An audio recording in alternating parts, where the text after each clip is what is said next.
Hello, everyone, and welcome to the first Ramblemancy of Spooky Month. Um, Spooky. can you believe we didn't rehearse that? Um, welcome, everyone. I just trying something new, just to see how this goes. Got my friends. New haunting. Who this? Yeah. So, welcome. Um, thanks, Nico. Would you believe I actually removed a light, and that's literally the only thing I did? So yeah, I don't know what it is, but I have like a weird like not quite a headache or anything like that, but just light was bothering me today, so I just decided to like take the ones that are usually up here and turn them off, and spookiness was a good enough excuse to do it. So, um, by everything I just said you should translate as I am a lighting genius and did this on purpose. hmm Um, all right. So, um, before we get into tonight's show, where we will just be sort of be talking about whatever we want, um, we have some announcements and reminders. So, let's see if I can remember them. First of all, Republic City Rumble, our collaborative actual play of Avatar Legends, collaborating with Q Times, is tomorrow at 6 p.m. Pacific time on Q Times. The second episode will be there. The thanks, Rose. Uh, the first episode is up on Q Times YouTube channel as of a couple of days ago, and you can go check that out right now if you, like me, were unable to catch the first episode. Um, let's see. I'm sure I'm going to remember as if I speak long enough, I'll remember the rest of our updates and announcements. I sort of think that might be kind of everything that we're doing right now, but yes, John, Did we mention Clever Girl? we did not yet today. Oh, We okay. did on Infinite Cool. Horizon, but not here. All right. Cool. In a fun twist of news, Matthew Gravlin is running a Kickstarter for a cute little game called Clever Girl that you should absolutely check out. But we reached out to him about a kind of joke that he made on Twitter about that, and we made it a Kickstarter stretch goal, and then we hit the stretch goal during Infinite Horizon on Wednesday. So here at some point in the near to medium future, Matthew Gravlin and I will be playing some Clever Girl here on this very channel, and Matthew will be dressed up in a raptor suit, attempting to pull blocks from a tumbling block tower as Amazing. part of the core game mechanics. It's going to be absolutely unhinged. Hmm. Hmm. So you have that to look forward to once we've worked out some of the details about that. Yes. Nico has kindly linked the Kickstarter in the chat, so if you have not checked it out already, you should.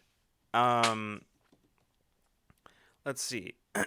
um, I think that's most of what we have. Weirdly, we're in that weird space where, yeah, where we've spent so long doing stuff and having stuff upcoming that now we can just kind of ride the wave, but it always feels like we have more announcements to give than we actually do. Yeah.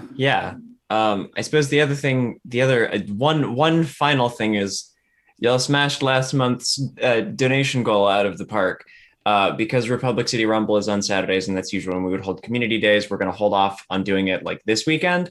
We're going to wait until after Republic City Rumble is over. So October 23rd, Jackbox Games Community Night in the Discord, hosted by yours truly. It's going to be great.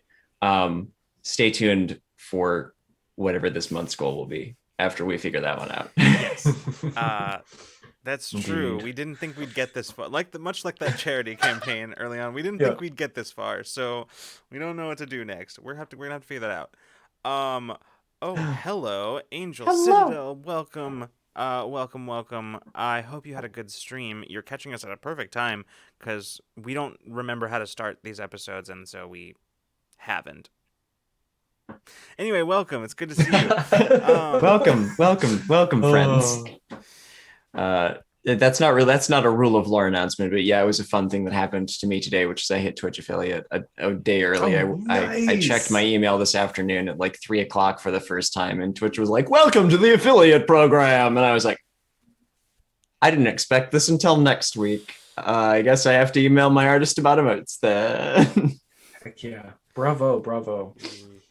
Oh yeah, it was a fun thing that happened today. Yeah, nice. Congratulations. Yes. Um. Okay. I don't. If we remember more announcements, we'll just have to sprinkle them like little surprises throughout the episode. Like that. So Announcement Bay. I could just plug Infinite Horizon and how the season is still starting the perfect time to catch up. So let's jump on in. Yes, thank you, Remy. Remy says that Infinite Horizon has started, and y'all should check it out if you haven't already. You know what else you should check out? Also Remy's Twitter, follow- which you should follow. You should follow that, yeah. Follow that. Rose has got us on. Rose has got us there. Follow Remy on Twitter. Heck yeah. There we go. Cool. Since Drac is not here, Yeah, it's true. I will. Fair enough. Yeah. Well. So the final 5th episode is next week. That's correct, Edgefit. There will never again be a 5th episode of any season of Infinite Horizon after next week. Fun fact, actually, due to a little bit of temporal fuckery and a mess up on the writer's room's part, there will actually be 2 episode 6s. Yeah, that was unavoidable. Just like a fixed point in time, couldn't do anything about it. Yeah, it's in order, like stable time loops and all of that. Yeah, like we had to. Just yeah. So I didn't know that. Well, now I know. Cool. Yeah. That is a thing. That is the little known hazard of working in a writer's room in a TTRPG channel. Occasionally, you have to navigate fixed points in time.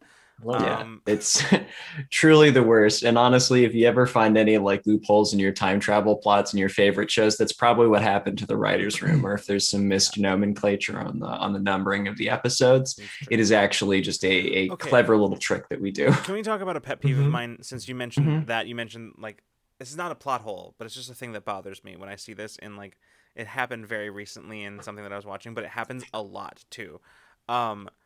So John and Freeman, what is like in the biblical story of David and Goliath? What did David use to take down Goliath? It was a sling. Yes, right? It is a sling, which is not the same thing as a slingshot. Yeah, and that not at all. pisses me off. When, like, right. Slingshot is this. Yes. A sling is literally just fucking a strip of cloth that you put the rock in and you whoop it at people. Way more skill it needed. Way more. So fucking hard. So this is a thing that I saw, like a mistake that I saw was made in a TV show, like a well-known like budget show.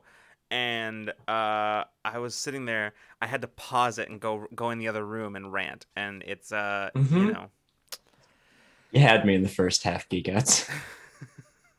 You had me in the first half. And then you have things like wrist rockets, which are slingshots with an assist, which is like a little thing that like rests on your forearm, so that you don't have to actually use any wrist strength at all. Sling is barely a weapon, just throw the rock. I think physics would argue otherwise, Koala. Just throw the rock. Listen, I understand that you're Canadian, but like that doesn't mean that physics don't apply still. Okay, like that's not how that works. Yeah, like one of the mechanisms is a lever, and I actually don't know what the other mechanism would be as far as simple tools are concerned. But it's something physics. It's also building up momentum, like in a way that you couldn't do with just your arm. Mm-hmm. I mean, unless you were like a fastball pitcher, right? Like unless you sure. Anyway, yes, exactly, Nico. Slings are hella deadly. Actually, it does. That's right. Today on Ramblemancy, we have learned that physics don't apply to Canadians. So that's physics don't exist here. That's why I'm failing that course. That's right. You can't expect to be tested on things that don't apply to you. Exactly.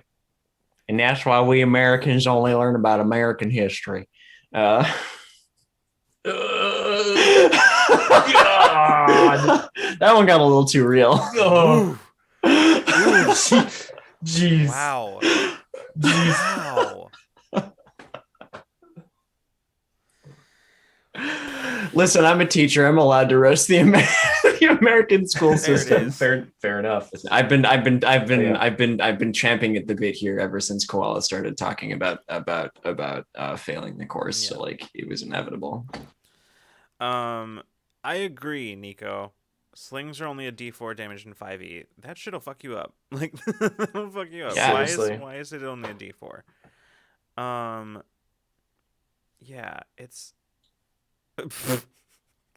Hashtag teacher John. yeah, I don't know. Yeah, that's always bothered me. It just generally bothers me when people like hear sling and assume that is a slingshot, and Like it is the fucking difference Goonies. between a deadly weapon that was used in many militaries and militias throughout history and the thing that the neighborhood annoying kid uses to just create shenanigans and cause problems on purpose. Right? Like that's it's yeah. What else does a commoner in 5e have?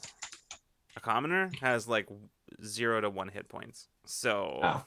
I suppose 1d4 damage. No, they have 4. 4. So All correct. Right. Okay. Correct. Wow. I said 0 to 1 as if like somehow there was going to be a commoner walking around with 1.75 hit points. Very. We're tracking fractions in hit points now in D&D. That's actually that's part of the upcoming expansion or like revision to D&D is that they're going to be. It's the thing that I'm going to tweet about, like my homebrew thing tracking fractions of hit points. Then I'll tweet it, and then like all of TTRPG Twitter will explode about it for the next like 3 months, while people have hot takes about that hot take, and then have hot takes about the hot takes, and then all that. Mm-hmm. Huh. New edition set to come out in 2024 and new edition set to come out in 2023.99. I'm just like yeah, just D&D 5.17e. Yeah. Incredible. We have some energy tonight. We're just taking 0 prisoners today. Hell no. Yeah, Nico, that's exactly right. Just like Nico said, the sling is a deadly ass weapon. Yep. Yeah. That's I had to check because Matt said a D4 damage to your skull would kill you, and as it turns out, a commoner in D&D 5e can be killed with a D4. Yeah. In one hit. Respect. That means that a level 1 monk with 1d4 as their unarmed damage can just kill you. Yep. With one blow, which is wild. Yeah. Sometimes I think about this. Actually, just I'm flashing back to watching, or to the parts of Dimension 20's Fantasy High sophomore year that I've seen so far, and Galir just dying over and over and over and over and over again, and everyone being convinced that he's the chosen one, and Brennan just being like, he's a guy. He has like 5 hit points. He's just a guy. Somebody should make that class in D&D, the just a guy class. Just a guy. Just a guy class. Hey, I'm just a guy. Yeah, I'm just a little guy, just a little birthday boy. And like you get like 1 skill proficiency. You don't get any like hit point rolls. Like you don't get to roll for hit points.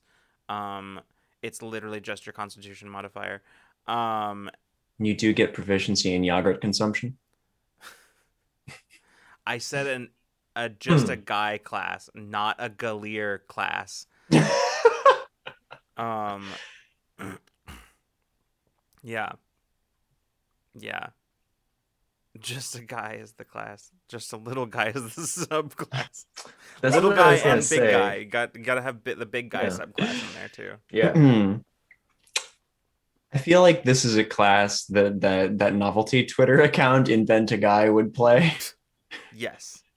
I think so. Like all of the subclasses for Just a Guy are actually just tweets from Invent a Guy.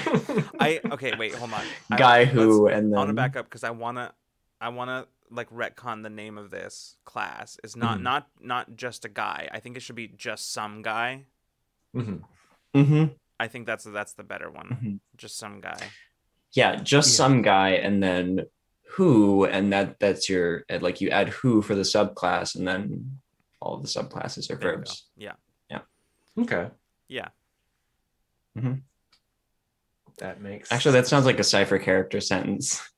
Some freaking guy. He's just some freaking guy, you know? Just some freaking guy.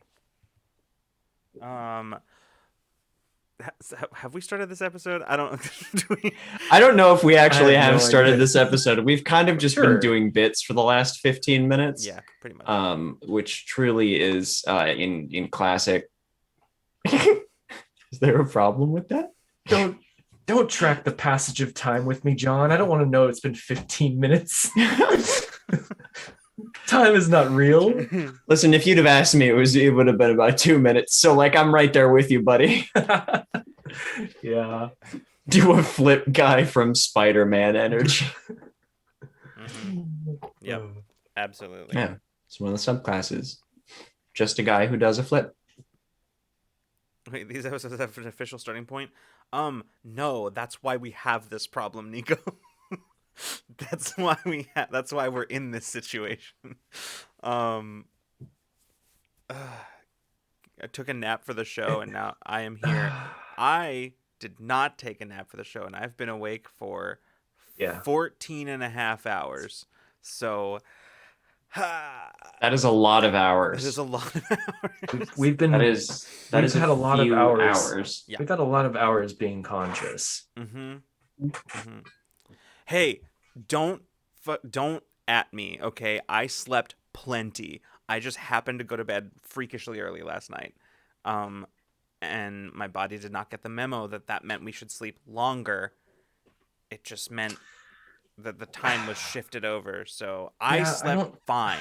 I've just been awake for a really long time because my day started way earlier. I don't know if the memo is getting. I don't know if the carrier is present anymore. I don't know. I'm not getting the memos. I'm not getting the messages.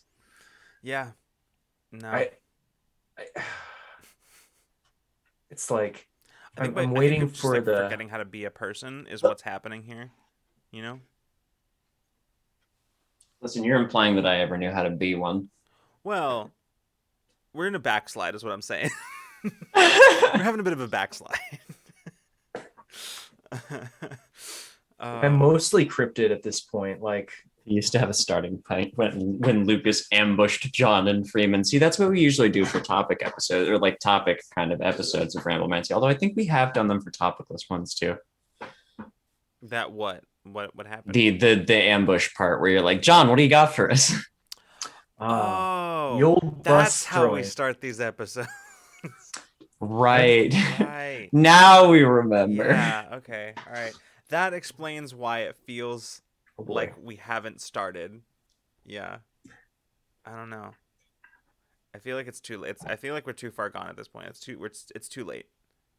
Yeah, we've passed the threshold. I fully expect you at the end of this episode at like 10:29 to be like, John, what do you got for us? Yeah. No, well, we'll see, I think. But for now, John, what do you got for us? I do not. That was good. I refuse. I'm down here now. I'm just all right, fine. I have this fan. And I'm gonna wave my little fan and thwarp this thing until I can figure out something to say. Yeah. Warp, Nico thwart, has or a question thwart. apparently. Oh, okay. So Oh, you do. You yeah. do.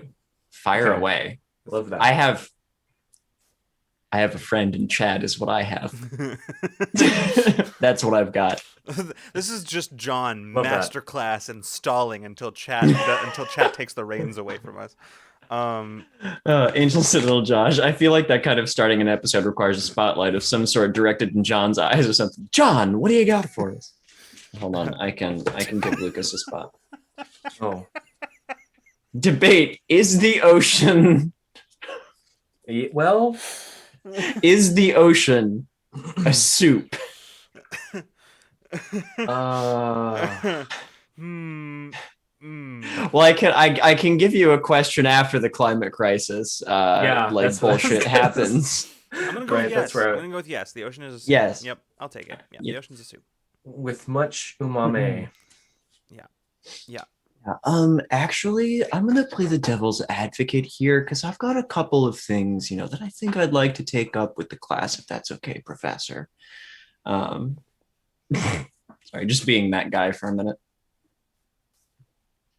No, it's good. Well, now everybody's uncomfortable, and but Nico has a question. Having recently started learning Blender, I was wondering what is the most recent new skill you've learned and why.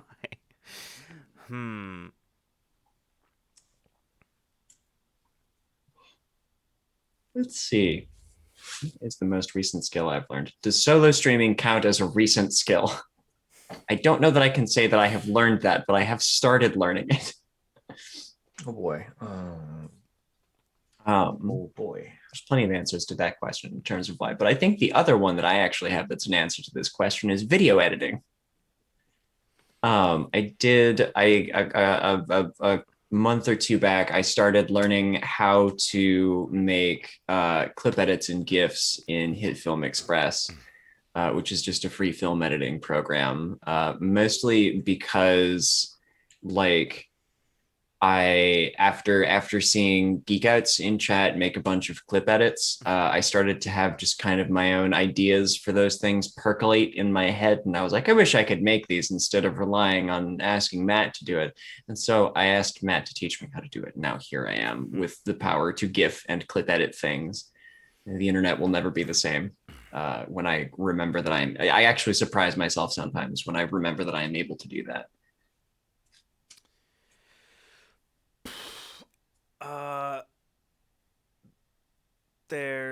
So the real answer is that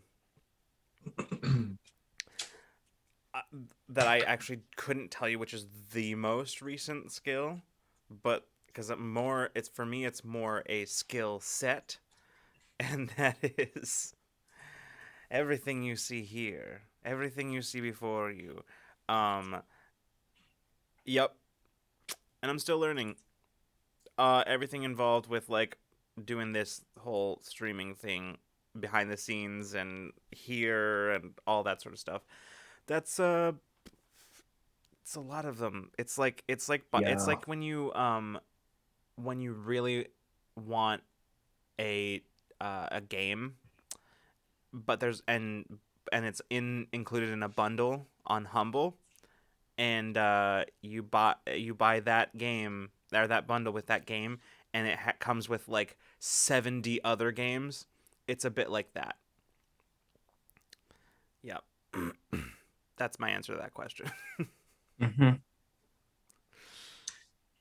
I always thought that when one of my English professors was like, you could do. I scoffed at not at him, but mentally, when one of my English professors was like, you could use your English degree for marketing and stuff. There's a certain amount of spinning stories and stuff involved with that, and I was like, who would go into marketing? And now here I am as a content creator, and I write a lot of copy. I write so much copy, fully half of this, not fully half, but a significant portion of the thing that any one of us do is writing copy, is writing fucking tweets, Discord announcements, promotional materials for our content. So much So much marketing writing happens when you are a content creator. Yeah. Yep. Freeman, what were you gonna say? I don't know. Like there's so much that I can't even actually say right off the top of my head what any of it is at any given moment I uh ever. I know one skill that you've learned recently. Ghillie Yes. suit making. Yes, thank you. So that is a thing. That's true. Yes, and is Edgefix multifaceted. right there with me. Yeah, okay, we're all Mhm. there. Everybody's We're all yep. there. Yeah. Everyone's there. I Good. see it now. The rule of lore brain cell is working as intended. Yeah. Yep. Thank you guys. Thanks for reminding me that I did do this and that since the weather has changed, I've put it away for a moment. But yeah, um, Wow, that you is haven't true. figured out how to make like waterproof ghillie suits yet, Freeman? Wow. Oh, shit. Getting out of Gotta here. get on it, man. I gotta learn that right now. I'll see you guys. I'll see you guys later. I'll be right back. No, but it The like rest of this, involves it involves like some cool. It brings into uh so there's sewing involved. So there's sewing. There's patterns, which I'm still kind of getting used to because I'm not really much of a like I can fix a hole in a pair of pants or a coat. I can fix things, but now I'm taking pieces and I'm putting it together. I'm it's like looking at the negative of something and then making it into a positive. Does that make sense? Yeah. I understand Um what you mean. yeah, I don't know if I'm explaining. Yeah. So and then there's like and then you have to think about, well, what environment are you in?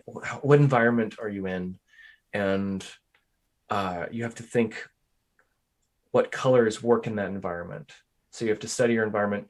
And for the most part, I've just gone along with the fact that even if it is springtime in the most green place, there's still going to be dead debris somewhere. Yeah. So if your ghillie suit looks like it's more on the like earthy like tans and browns, it's still going to work. So you have to think about that.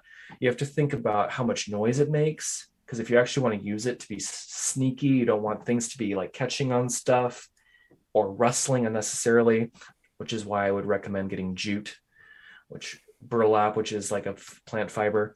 Then you have to think about temperature, weather, right? And actually, for the most part, since ghillie suits are so like insulated with the jute, which is super warm, by the way.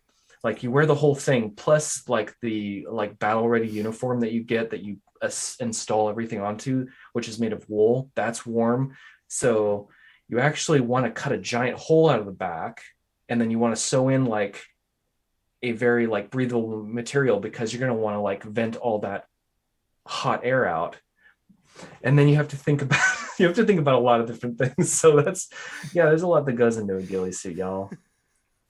I that's the thermodynamics of. I never expected to use the word thermodynamics, by the way, to describe um a ghillie suit, but that is actually really clever. The idea of cutting out a spot like the back of it and then replacing it with like really breathable material, so that because because you on your belly a lot of the time in it, right? It's like Yeah. heat rises. Yeah, no, exactly. And the ghillie suit that I went along with, like making a replica of, was more like not the airsoft ghillie suit, but more like the sniper class ghillie suit, which is you're probably going to be spending a large majority of the time on your belly and like crawling in the debris. Whereas like you're probably not doing that in an airsoft game because those are, I think they're timed. And so you're not actually spending a lot of time like studying your environment, stalking, and like doing your cover and conceal and doing your final like covering up in your area and like hiding out. You have to go. There's like an hour and a half. You got to go. You have to hit that time limit. So there's not that's not necessarily happening. So I definitely made a ghillie suit that is all padded in the front. It's got like insulated padding on the belly, on the front of the legs. I mean, I guess you could sleep on it if you wanted to, but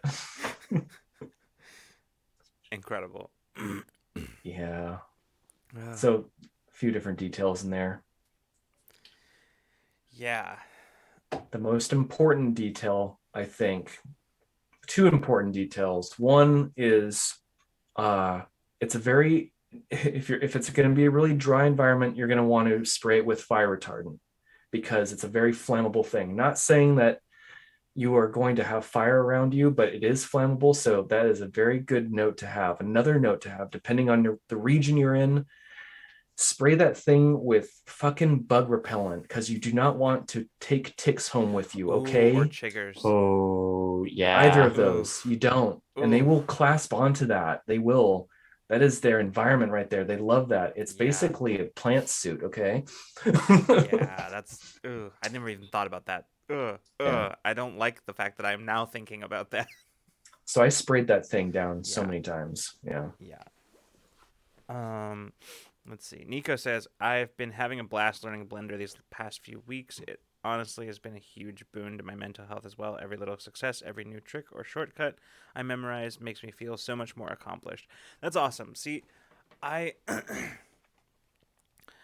that's why um okay, so just for full disclosure, I have like half of a thought here. The rest of it will come as I speak. So we'll see if I can get to it.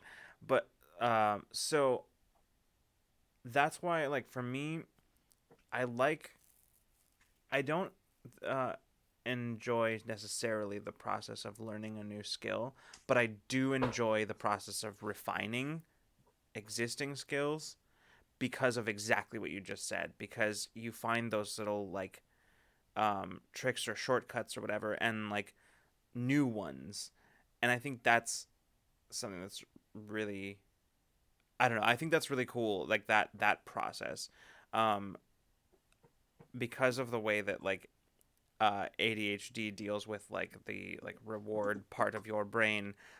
It makes it really hard to start. Like your standard learning curve is like it goes from like to like that on just about anything, because you reach a point where you're like, if you hit one of like the natural plateaus that you're going to hit when you're like learning a new skill, makes it hard to pick up again.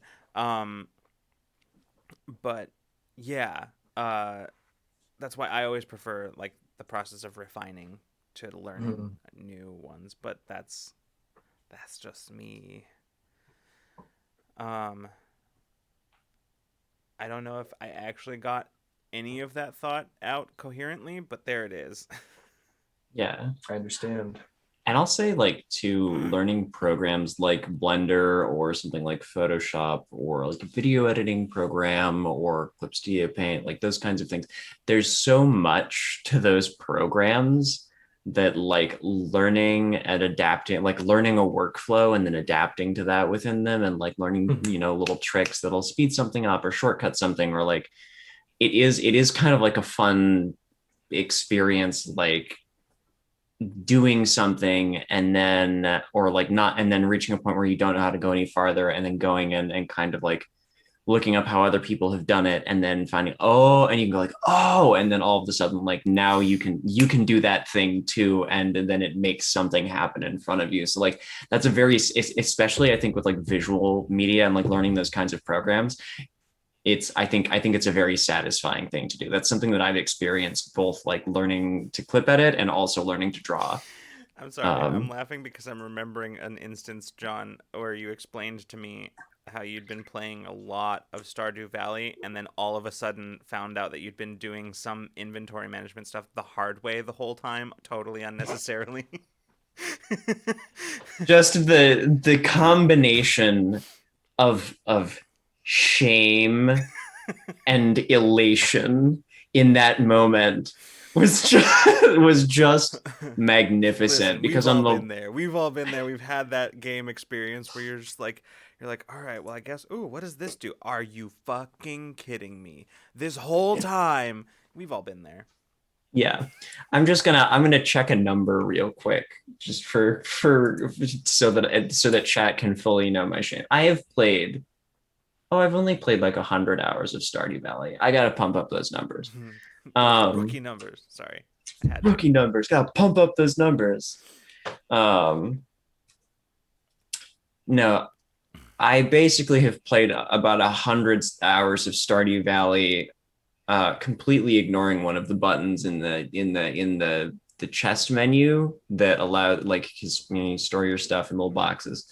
And so I've been like individually clicking all of the things into their various boxes. And of course, then I'll forget and I'll move on. I'll miss one or two things that I usually store in that box and move on to the next one and store some things in there. Be like, oh, I missed a thing, and walk back to the other box. And it turns out there's a button that you can click that will add anything that is in your inventory to the existing stacks that are already in the chest.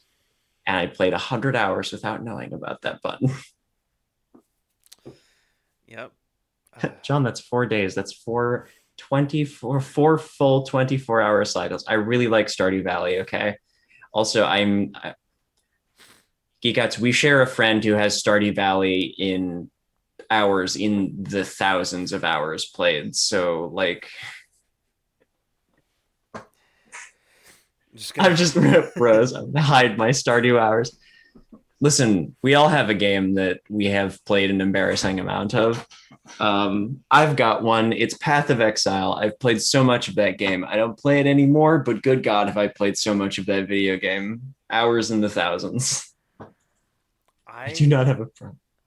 I think legitimately the games that I've spent the most amount of time in, there's legitimately no way to know how much, because when I was playing them, they were not on Steam. They were not games that I had on Steam. So, and that's, it's honestly a toss-up whether it is Elder Scrolls 3 Morrowind or Elder Scrolls 4 Oblivion. But it's one of those two. It's honestly probably Morrowind. But yeah, I played a lot of that game. Ooh, Skyrim. Yep. It is coming up on Skyrim season, so. Yep, that's exactly right. That's right. I probably will start my next playthrough in November. I think that is the 10-year, right? Mm-hmm. Oh my God, Nico.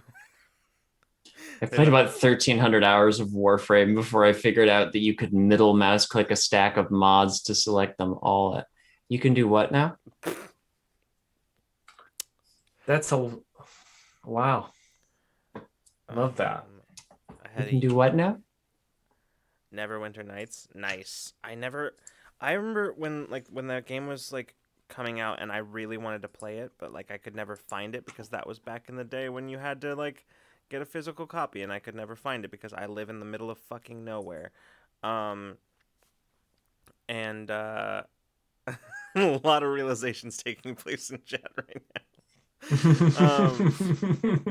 Yeah, I know it's now on Steam. I worry that I've like missed the boat on it, right? Because there's those games that like, for like, don't get me wrong, I'm always a fan of the whole like top-down isometric RPG. Big fan of that. I recently was getting into like wow, I almost said Path of Exile. Pillars of Eternity, the other PoE.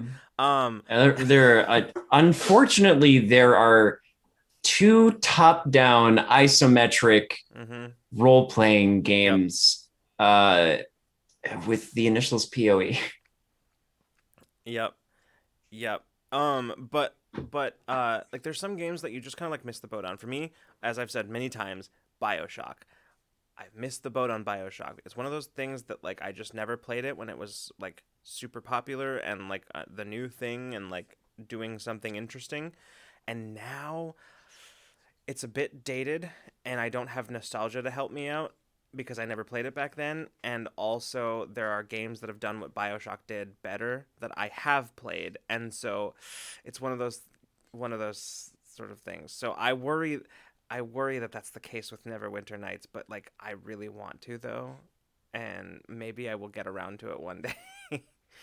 But yeah, let's see.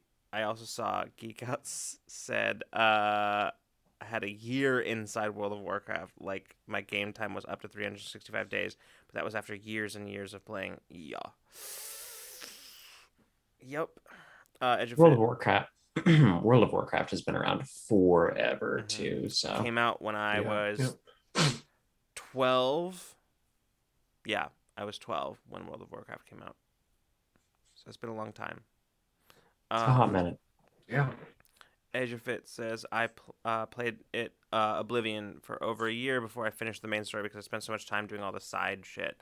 Yeah, that really is the Elder Scrolls experience, I think. And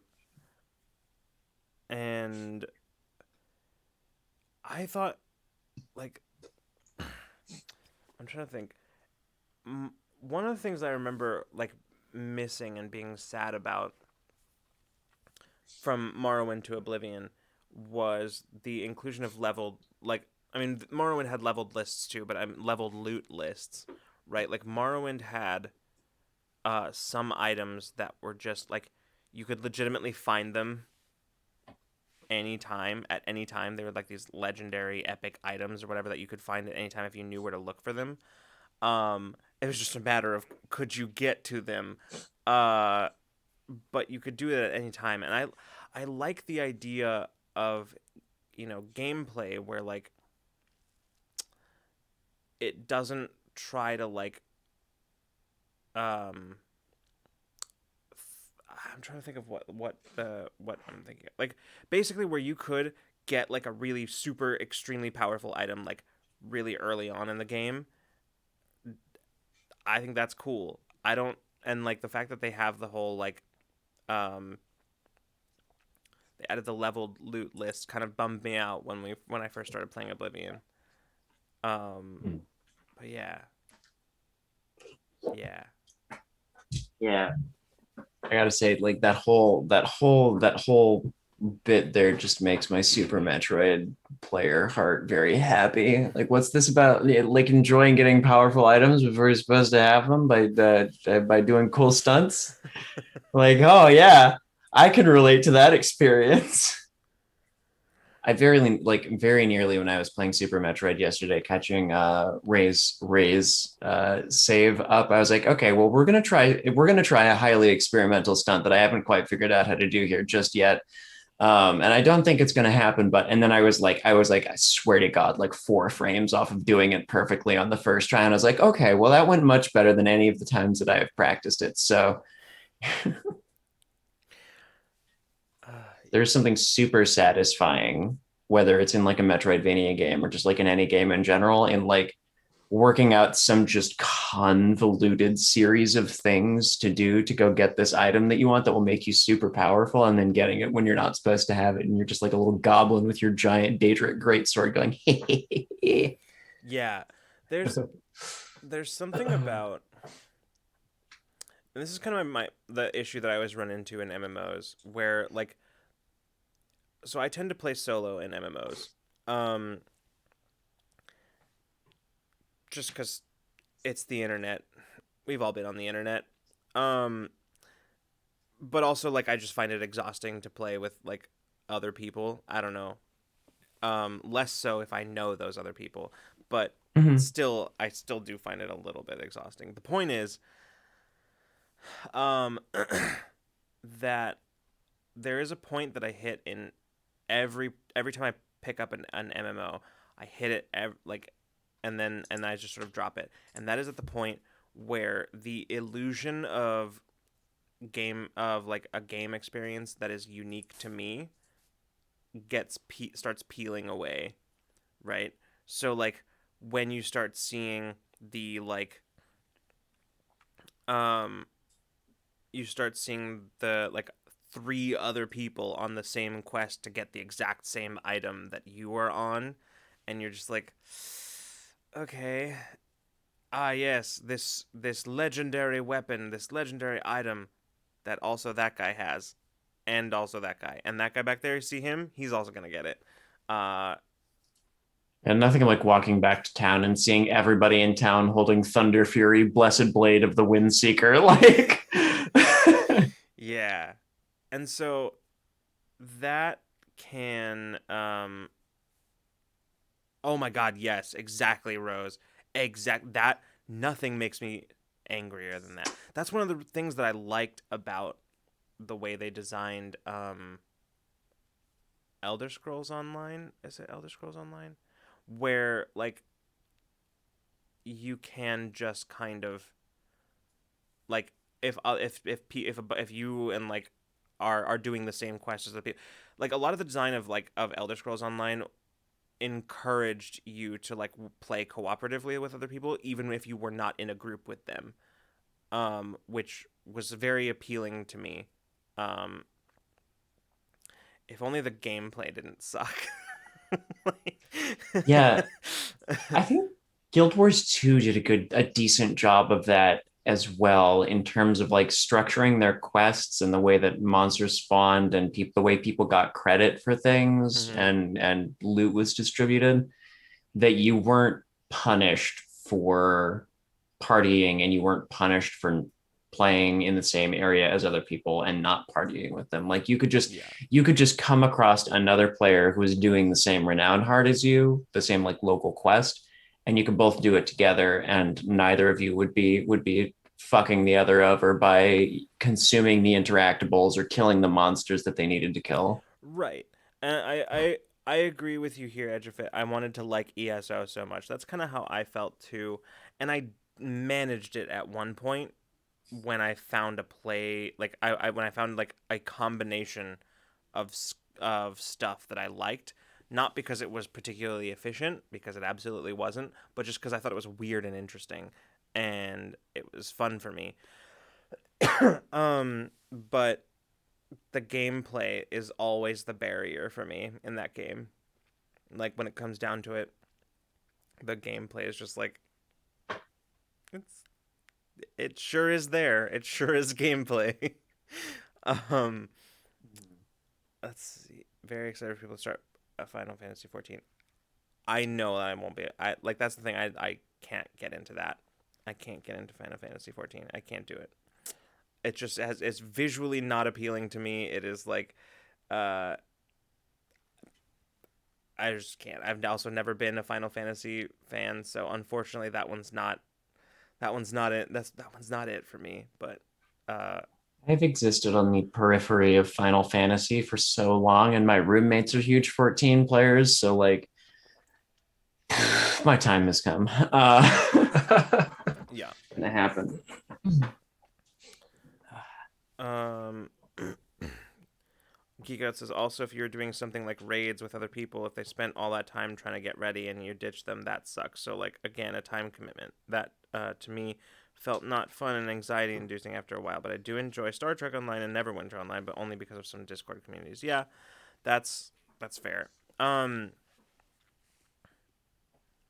yeah. Hmm. Yeah, I don't know. Like that's MMOs are like a super weird genre of game cuz like each one has their own culture, if that makes sense. Um, and their communities have their own specific little cultures, and I find that fascinating. Um, but it's not always a good thing because sometimes the like culture of those games kind of suck. So, um,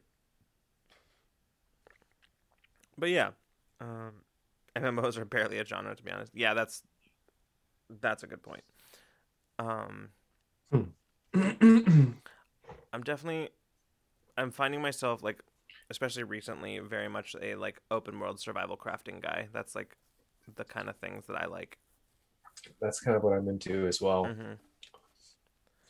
I Yeah. just haven't really been also like haven't really been feeling like video games recently. I feel like I'm saving myself up for my playthrough of Skyrim, but with that said, I do really love the forest, Yeah. and that's the kind of an example of what you're talking about. I think is Mm-hmm. like it's open world.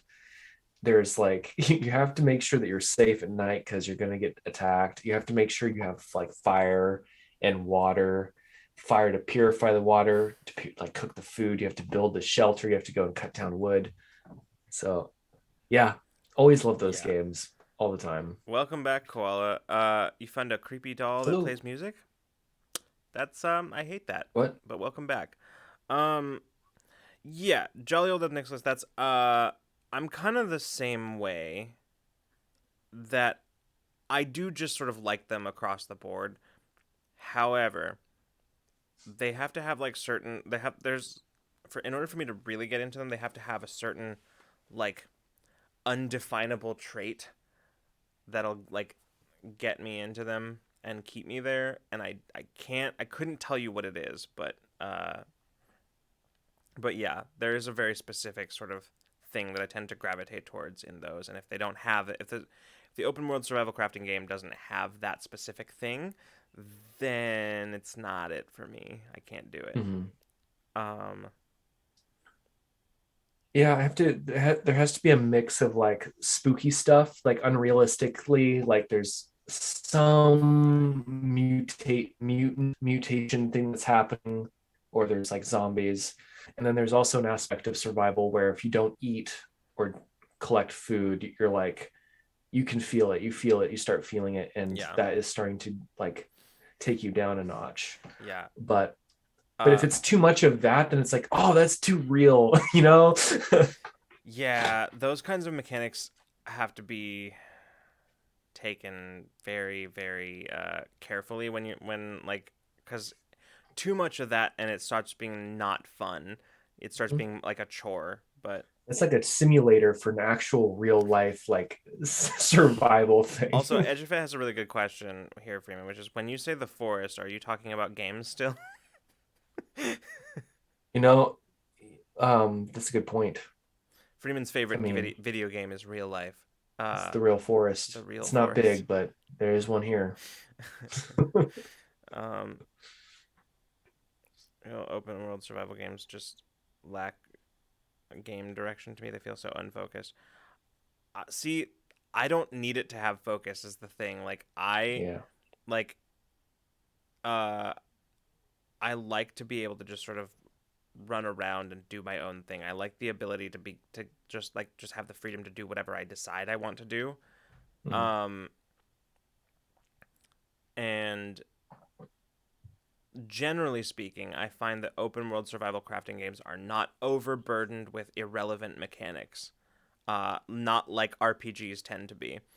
RPGs are often overburdened with just irrelevant mechanics.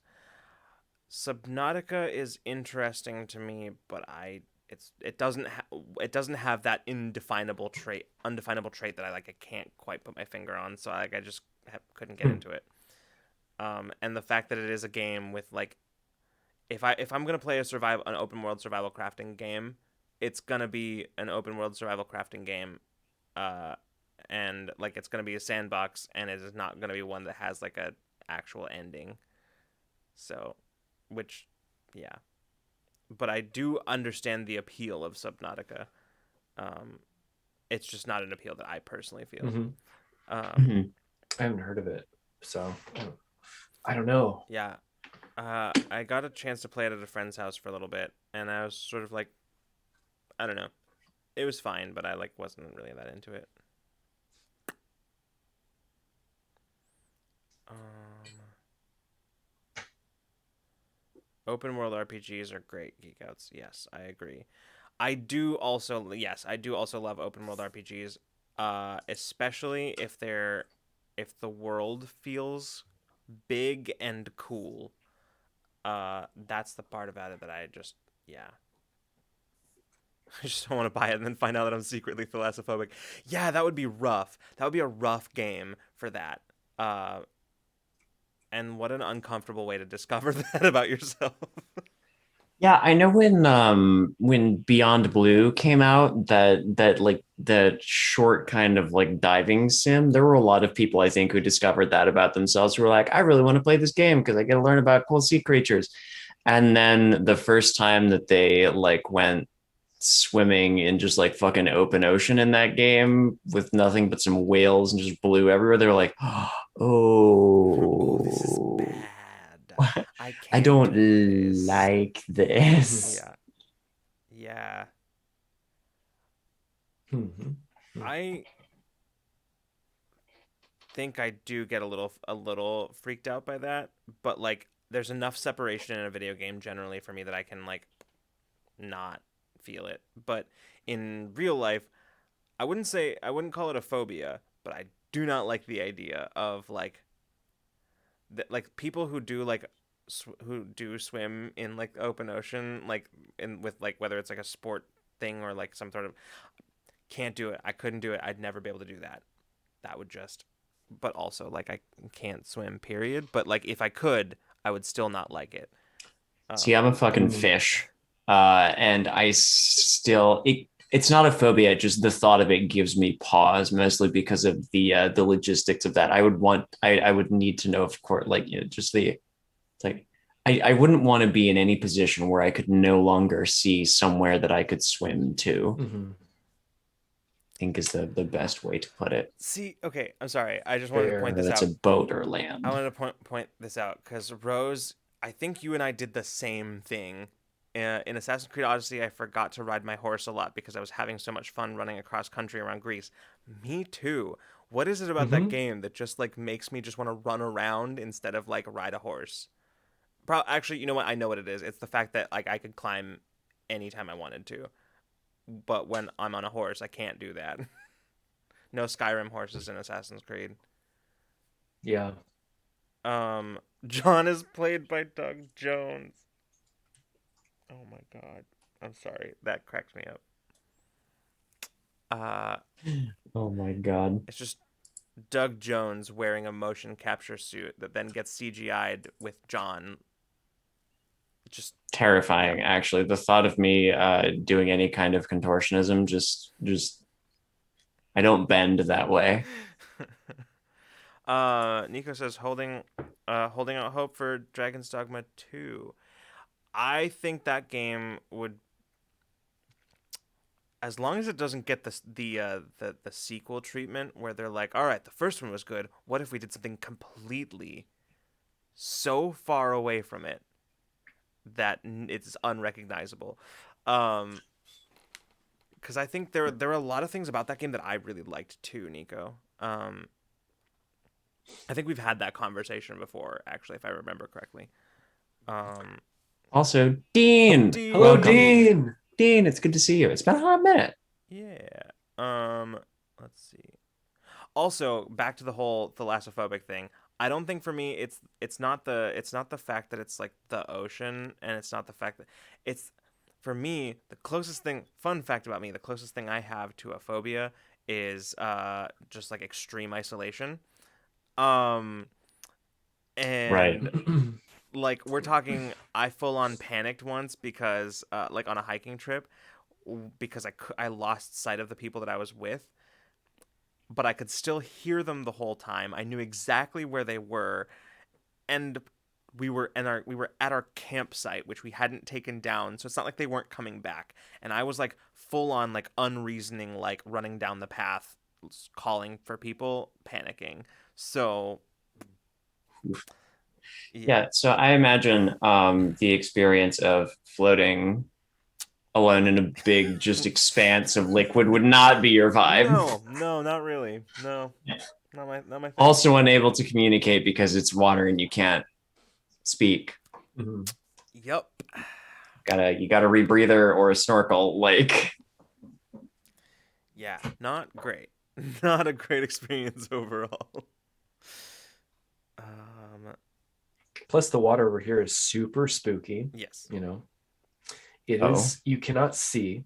You know. Also, it's not like tropical water. Also, you can't like, see to the bottom. If you're in it for like, what was it like at any given time of year? If you're in it for like, was it 15 minutes? You'll probably end up with like hypothermia. 10 or 15 minutes. Like you'll end up with like. Oh, just because it's cold. It's very cold. It's true, and I've never been in the water for that long of a time because I don't find not far enjoyment out for that either. Yeah, and I've never, not for the past several years, I've never put my head below the water. I go up to about here, and that's the safe zone for me. As soon as you go above here, in any condition, you lose heat from there. So. Mm-hmm. Your head actually is, you lose a lot of heat out of that thing, and like especially when you consider hair and stuff up here too, like when this gets wet. Mm-hmm. also more importantly, just like the disorientation that could happen if you're not like used to that temperature, Yeah. you could go into shock and then potentially Survival tips from Freeman. Put bug repellent on your ghillie suit. Don't swim in the Pacific Ocean. no, don't, no, feel free to swim in the Pacific Ocean, please. It's quite invigorating, but just know your limits.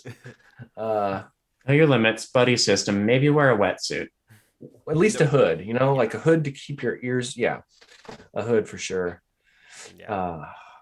Don't jump in after you've been drinking. I tell you, that was the worst time of my life. Yeah. No, I'm not telling a story. Nope. That's not to interrogate that one. It's very true.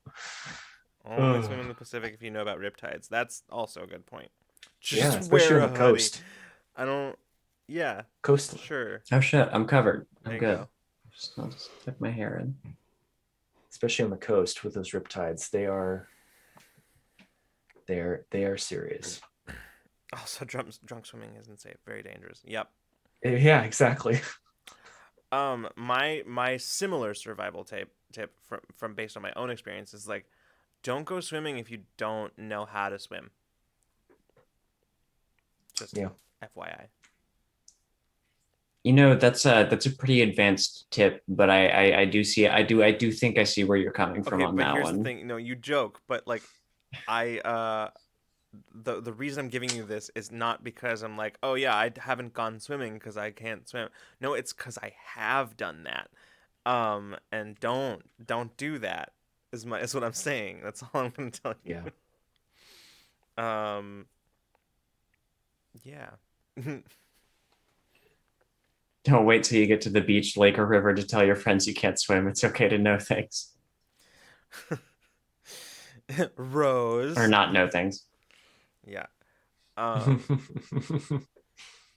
mean, listen, like technically, I wasn't swimming. I was tubing. But like on a tube that before I got in the water, I did not realize was sort of leaking. So I had to continually, periodically, like blow into it while I was on it to like reinflate it. Oh my god. Yeah, and it was fine for the most part. Like I made it most of the way doing that, but then there was one point where it was like the last stretch where there was like nowhere to like go to do that.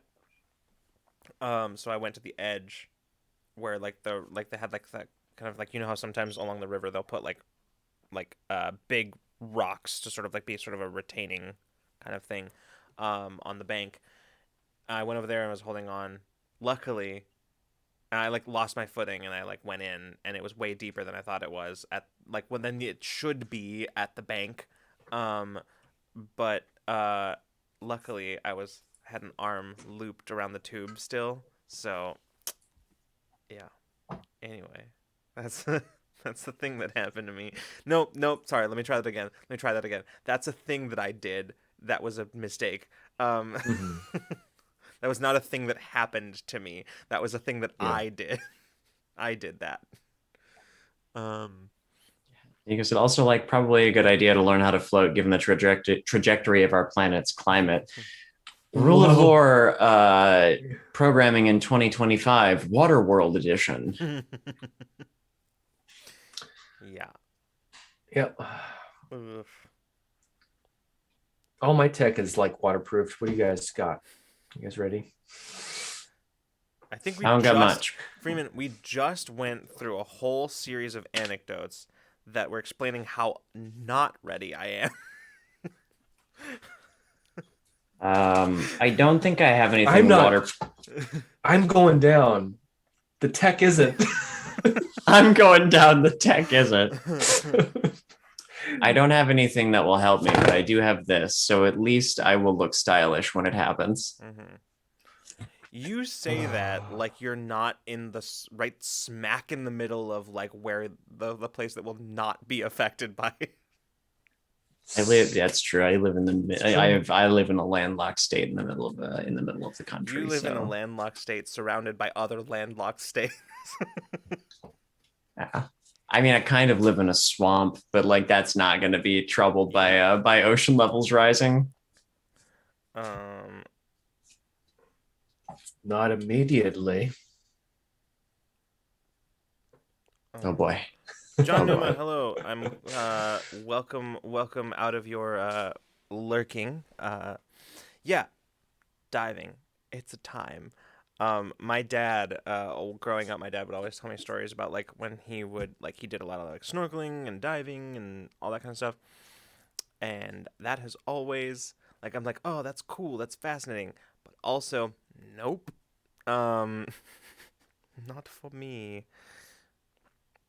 I would love to go diving, but just not in the water that we are by right now, Mm-hmm. because I don't know how you can see through all of that.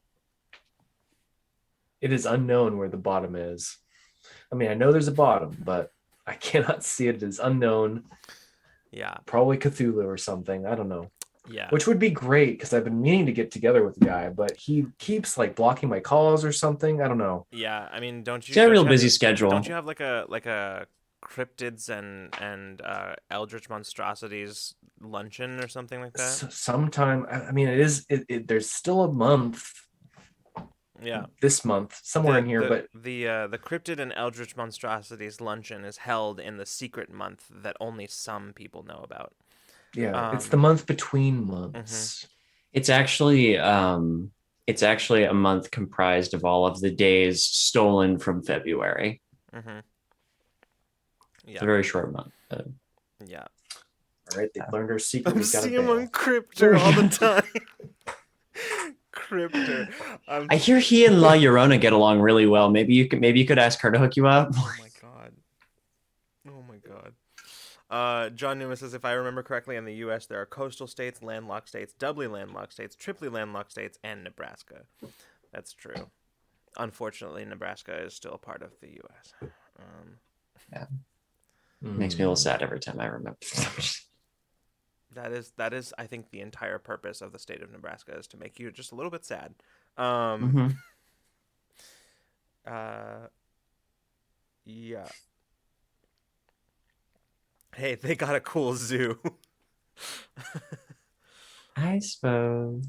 But here's the thing: if something is going to make you truly sad, it's got to have like one tiny thing about it that like is cool or good,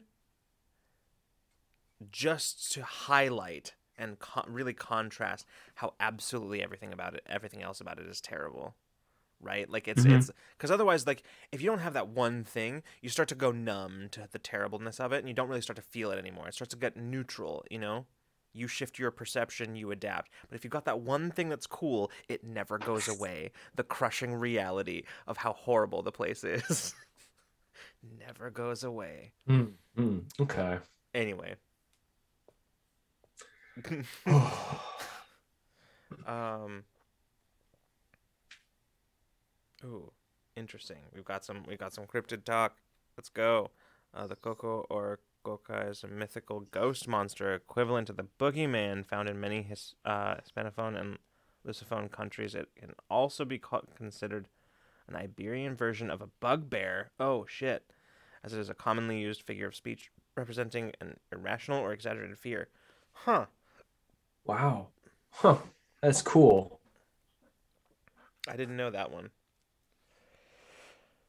That's awesome. Oh my god, we're still talking about Cryptor.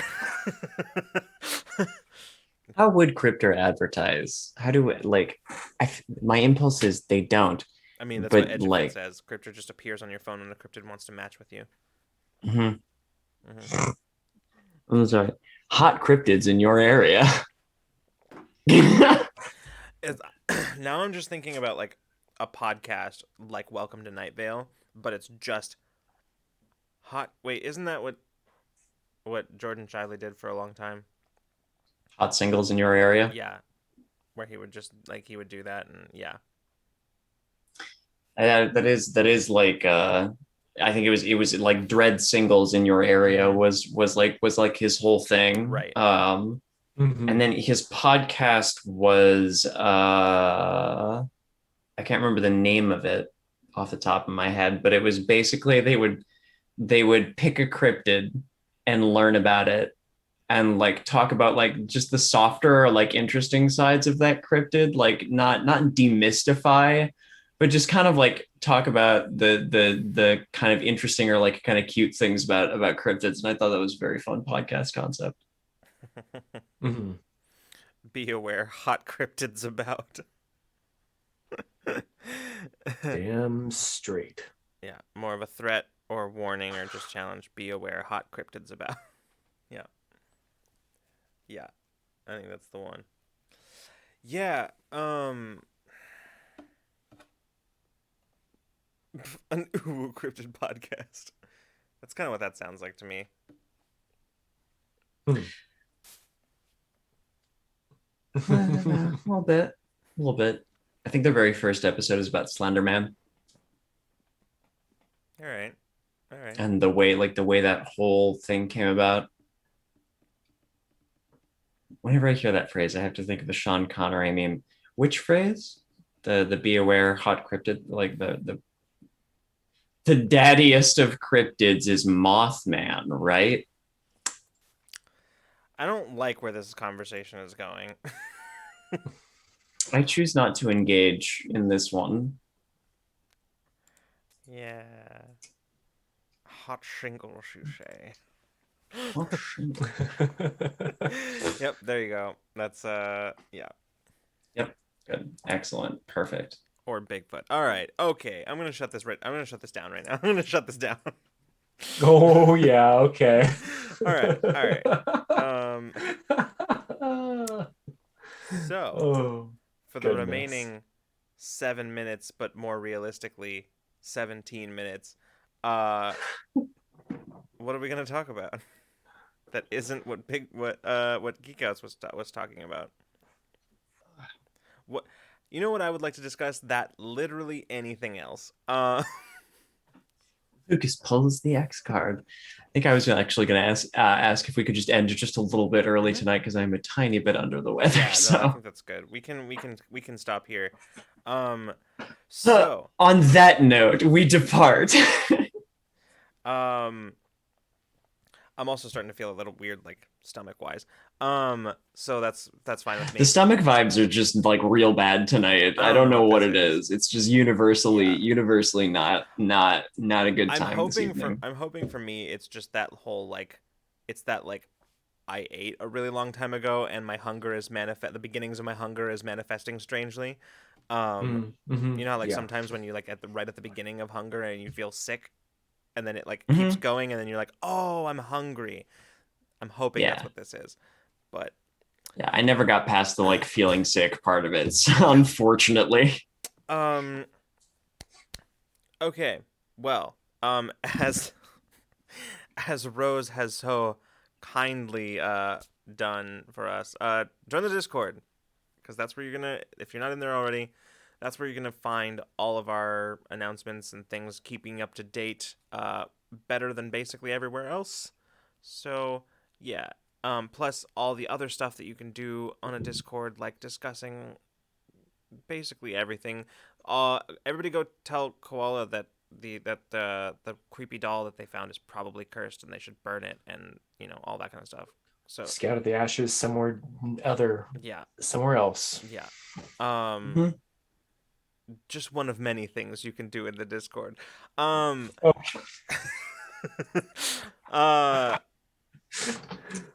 I'm not gonna belabor the point too much, but I will say, because I'm wearing it right now, we have merch, y'all, and like sometimes I forget that we have it, but we do have it. And if you want some, you can go to the link that is not currently in chat, or you could scroll down to the merch panel and click on it, and it'll take you to where you need to be.